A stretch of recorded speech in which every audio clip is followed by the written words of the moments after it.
Hi everyone, hope you are doing well from wherever you're watching this channel, depending on your time zone. Now, Raila Odinga had announced that he's going to have the People's Baraza in Nakuru County. And after that announcement, some of the leaders in Kenya Kwanza, elected leaders, went further to mobilize some youth to come up with a statement to counter Raila Odinga. And they were very clear that for them, they don't want maandamano, they want to do their business, they don't want disruption. But we know Dennis Itumbi was part of that organization. So after that, we thought, okay, this could be the voice of people of Nakuru, and seemingly they have made that decision. But it has surprised William Ruto, Dennis Itumbi, Rigathi Gachagua, and the Kenya Kwanza team.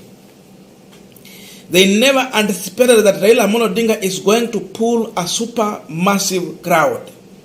It happened. People turned up in their numbers. Imagine it was raining. So because of rain, we anticipated that this rally is going to be disrupted. But the people of Nakuru managed to brave the rain. They were able to avail themselves. In as much it was raining, they were willing to sacrifice to wait, but listen to Raila Odinga. Walinyeshewa, lakini haja yao kubwa ya muhimu ilikuwa kusikiza baba anasema nini. That to me, it was huge. Just imagine someone calling for a press conference and then paying some youth here and there to somehow create some perception that Raila is not welcomed in Nakuru. As if Nakuru is someone's bedroom. But then people turned out in their number. It tells you that the problem that we are seeing in Kisumu is the same problem we have in Nakuru, the same problem we have in Nairobi, the same problem we have in Sugoi, the same problem we have in Mululu and elsewhere. It's everywhere. So people were able to attend that rally. And Raila had a clear message to William Samoei Ruto and his government that they will meet uso kwa macho. So time is here. He said on 20th it is coming. But then William Ruto had made some claims on Raila Odinga, same to Rigathi Gachagua. And Raila Odinga used that opportunity to respond to William Samoei Ruto and Rigathi Gachagua. And according to William Samoei Ruto, he said that Raila Odinga at one point was involved in the 1992 attempted coup. So because of that, it means that is the character of Raila Odinga. But then Raila came out to respond, and he's telling William Samoei Ruto, of course he was arrested, and the state did not manage to provide evidence to confirm that indeed he participated. Because of lack of evidence, he was released. Because of that, he's going to sue William Samoei Ruto. Let me just quote. Retired from treason charges after the court found out that there was no evidence to link me to the 1982 attempted coup. Ruto has spoiled my name and I am going to sue him for defamation. Ruto sasa angojewe kupelekwa kotini na sasa kesi ianze between him and Raila Odinga for trying to tarnish his name. Tishwa na bwana Ruto, bwana Gachagua na bwana Gacheta.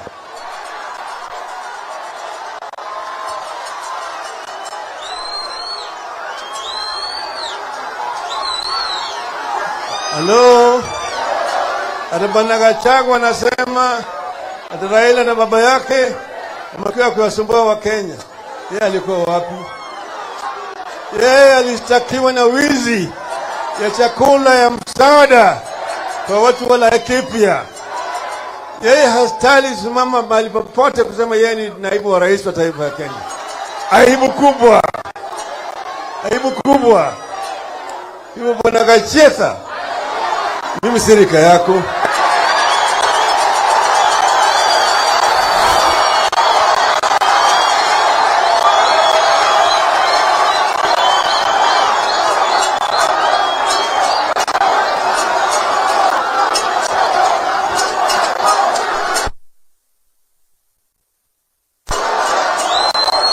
Hello? Hello? Anasema ati yeye atamaliza mambo yangu. Anasema mambo yangu. Maliza mambo yangu akinipiga risasi au dunga mimi kisu, lakini Raila Odinga's spirit will continue to live on. Hello? You can assassinate Raila Odinga physically, but you can never assassinate his ideas and the cause for which he stands. And I have said that I am prepared to pay the ultimate price if that will mean liberating the people of Kenya. Kwa hiyo hatuwezi kutishwa. Tarehe 20 tutaonana wao ana kwa ana.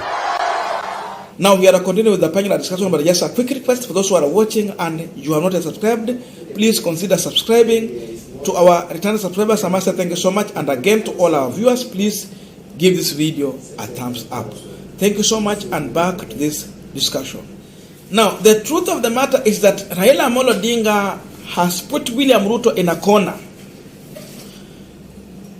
And he had come out with serious issues touching on Mwananchi, and of course electoral injustice, among other things. He gave William Ruto an ultimatum of 14 days. It failed, and now he has announced his plan B. So seemingly William Ruto is helpless. Because of that, William Ruto is trying to touch on anything that he can manage to put on Raila Amolo Odinga to make sure that whatever he's planning is going to fail. That's why he's talking about the attempted coup in 1992. And if indeed Raila was part of that game, then there was no way Raila would have escaped treason. He would have been charged and jailed maybe for life, or maybe akue wasema nyongu, sababu hiyo wakati kulikuwa na hiyo kipengele kusema unyongi. That's treason. Remember that time, the president then was all powerful. The constitution had given too much power to the president. But because there was no evidence as far as that case was concerned, he was to be released despite being locked for long. So William Ruto is trying to bring this issue because he wants to change the discussion from what Raila Amolo Odinga is focusing on. Remember, Raila has managed to gain momentum across the country.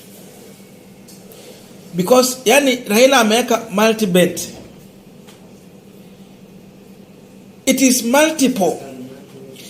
We have people who are going to come into this mass action because of hunger, high cost of living. We have those who are going to come in because of lack of job. We have those who are going to join it because of electoral injustice. We have those who are going to join it because they never supported the William Samoei Ruto. So it's multiple. At least someone will find a reason to be part of this mass action. And that is giving Raila Amolo Odinga a lot of advantage to propel what he's looking for as far as electoral justice, just by pushing to open the server. So Ruto want to change the discussion.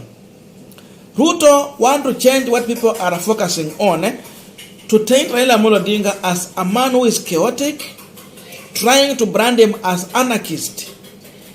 Then from there you start unleashing officers against peaceful people who are demonstrating and looking for justice, looking for freedom, and looking for, of course, a means to communicate to this government. Sababu wamekataa kutoa chakula, ni njia moja tu ya kutafuta kuongea na hao, so that now they can go ahead and do the right thing.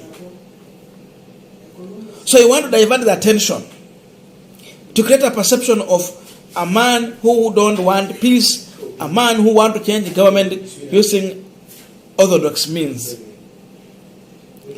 But from the word go, how we have heard the Azimio la Umoja doing their rallies, it has been all peaceful.